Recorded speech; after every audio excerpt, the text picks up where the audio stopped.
Баянгор аймаг нь нийт 88441 хүн амтай бөгөөд тэдгээрээс 38.4% буюу 34250 хүүхэд, энэ дундаас 355 хүүхэд нь хөгжлийн бэрхшээлтэй гэж бүртгэгдсэн байдаг. Аймгийн хөгжлийн бэрхшээлтэй хүүхдийн эрүүл мэнд боловсрол нийгмийн хамгааллын салбар комисс нь 7 өдрийн бүрэлдэхүүнтэйгээр үйл ажиллагаагаа явуулж, сардаа 2 удаагийн хурлыг зохион байгуулан, мөн аслагдмал сумдад явуулын хурлыг зохион байгуулдаг байна. Аймгийн төвд байрлах хүмүүнлэгийн ордон нь онцлог үйл ажиллагаатай.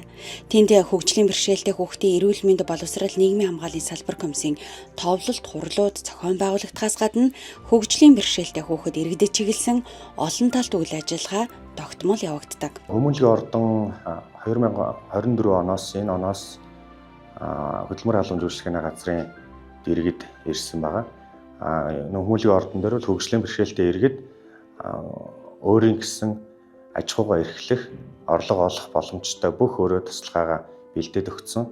Энд бол хөгжлийн бэрхшээлтэй иргэд сэргээн засаг үйлчилгээнд хамрагддаг, өөрийн гэсэн оёдлоо хийдэг, буудаа хийдэг. Эндээс хөгжлийн бэрхшээлтэй иргэдэл зориулсан бүх үйлчилгээ явдаг гэж ойлгож байна.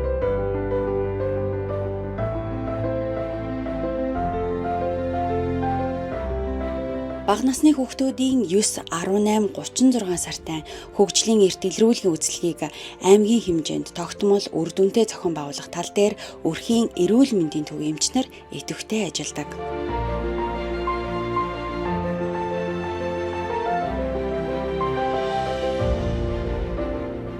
За одоогийн байдлаар бол 287 хүүхдээс маань 56.4% хамрагдaltaй. За нийтдээ бол 162 хүүхэд хамрагдсан байгаа.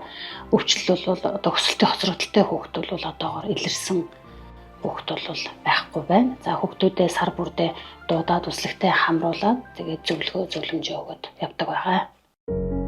Баянгор аймаг нь 2023 оны 4-р сараас эхлэн Японы хүүхдийн ивэх сангийн тэгш хүртээмжтэй цогц үйлчилгээгээр бага насны хүүхдийн хөгжлийг дэмжихийн төсөлтэй хамтран ажиллаж байна. Төслийн зүгээс эрүүл мэндийн анхан шатны нэгж болох өрхийн эрүүл мэндийн төвдөр 9, 18, 36 сартай хүүхдийн хөгжлийн эрт илрүүлгийн үзлэг оншилгоонд шаардлагатай тоглоом хэрэгслээр хангаж, эмч ажилтнуудыг оншилгооны шинэлэг арга барил олгох сургалтанд хамруулад байна. Өмнө нь бол хэрэглэгдэхүүн ер нь байсан. Байхдаа нэг бид нар зарим нэг нь өөртөө орлуулж авсраад тиймэрхүү байдлаар байсан. Энэ болохоор төслийн хөрөөнд бол яг цогц үзлэгээ бүрэн хийх хангалттай хэмжээний нэг хэрэглэгдэхүүнүүд дээр хангаж өгсөн болохоор одоо 9-18-36 сартай хүүхдийн үзлэгийг бол өрхийн эрүүл мэндийн төв дээрээ сайн хэрэгжүүлэх нэйл гэж бодож байна. Эрт урдын цагт эмгэн өвгөн хоёр амьдран суудаг байж гинэ. Баянгор аймгийн төвд байрлах энэ жижигхэн байшин хөгжлийн бэрхшээлтэй олон хүүхдүүдийн эрэх дуртай хамгийн халуун дулаан газар нь Монгол улсын хэмжээнд хөгжлийн бэрхшээлтэй хүүхдүүдэд зориулсан тусгай цэцэрлэг хөгжлийн төв 6 аймагт байдгийн нэг нь энэхүү Баянхонгор аймаг дахь хөгжлийн төв юм.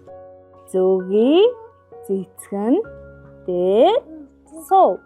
Хөгжлийн бэрхшээлтэй хүүхэд хөгжүүлэх төвийг бол 2012 онд анх байгуулж ажилласан. За энийг бол анх байгуулж ажиллахад бол хөгжлийн бэрхшээлтэй хүүхдийн эцэг эхийн зөвлөл маань санаачилж нийгмийн одоо салбарын байгууллагууд мөн одоо орон нутгийн удирдлагууд тухайн үеийн удирдлагууд бол бас дэмжиж хамтарч ажилласны үр дүнд энэ төв маань одоо улам одоо хөгжөөд ингэ явж байгаа. Тэгэхээр анх бол санхүүжилтийг орон нутгийн төсвөөс санхүүжилж исэн. За тэгээд 2018 оноос бол хөдөлмөр нийгмийн хамгааллын яамны одоо төсөв санхүүжилтээр ингээд үйл ажиллагаа ингээд тогтмолжоод ингээд явж байгаа юм ажил байгаа.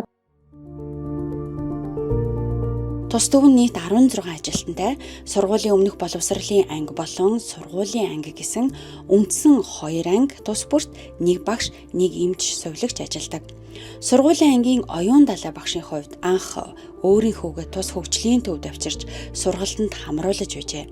Хэдийгээр тэр багшийн мэрэгжлээр төгссөн боловч хөгжлийн бэрхшээлтэй хүүхэдтэй ганц бие ээжийн хувьд мэрэгжлээрээ ажил эрхлэх боломжгүй байсан.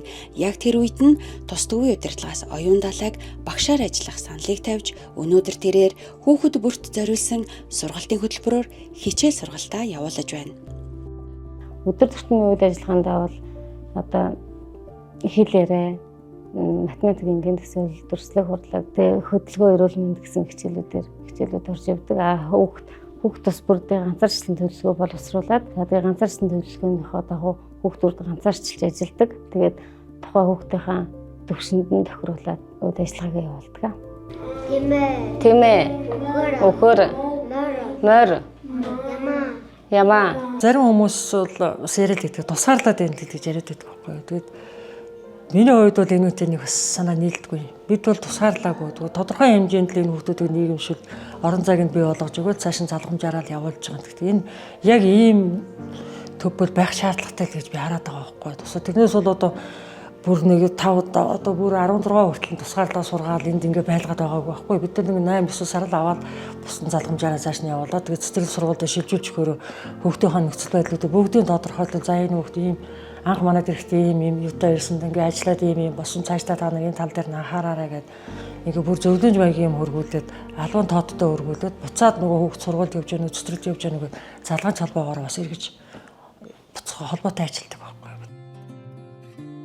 2012 оноос өөрийн байртай болж үйл ажиллагаагаа тогтмол явуулж байгаа энэхүү төв нь олон эцэг эхчүүдэд хүүхдүүдээ хөгжүүлэхэд туслаж хүүхдээ тус төв суралцах үеэр нь өөрсдөө ажил эрхлэх, өрхийн орлогоо нэмэгдүүлэх зэрэг олон таатай боломжуудыг олгодог тухай эцэг эхчүүд талархан ярьж байна.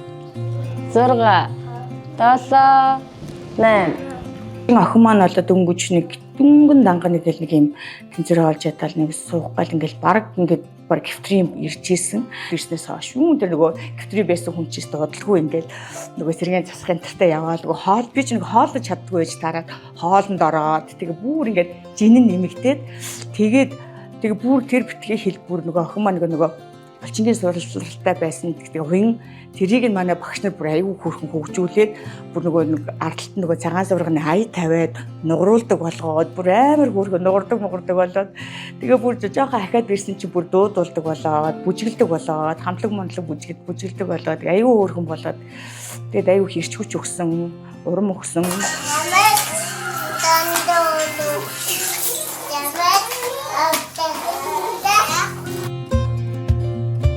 10 гаруй жилийн өмнө Баянгар аймагт хөгжлийн бэрхшээлтэй хүүхдүүдийг олох, илрүүлэх чиглэлийн ажил хийгдэхэд хүмүүс тийм ч нээлттэй байгаагүйгээр барахгүй хүүхдээ хөгжлийн бэрхшээлтэй гэдгийг нуух, гэрт нь байлгах зэрэг хандлага илбэг байсан бол аймаг орон нутгийн эрүүл мэнд нийгмийн хамгаалал, боловсролын байгууллага болон хөгжлийн бэрхшээлтэй хүүхэд залуучуудын хөгжлийг дэмжих төвийн ажилтнуудын уйггүй үйл ажиллагааны үр дүнд хөгжлийн бэрхшээлтэй хүүхэд хүмүүст хандах олон нийтийн хандлага өөрчлөгдөж хүүхэдтэй шаардлагатай тусламж, зөвлөгөө, дэмжлэгийг хүлээн авах, хамтран ажиллах тал дээр эрэг болсныг тэд мөн дурдж байлаа.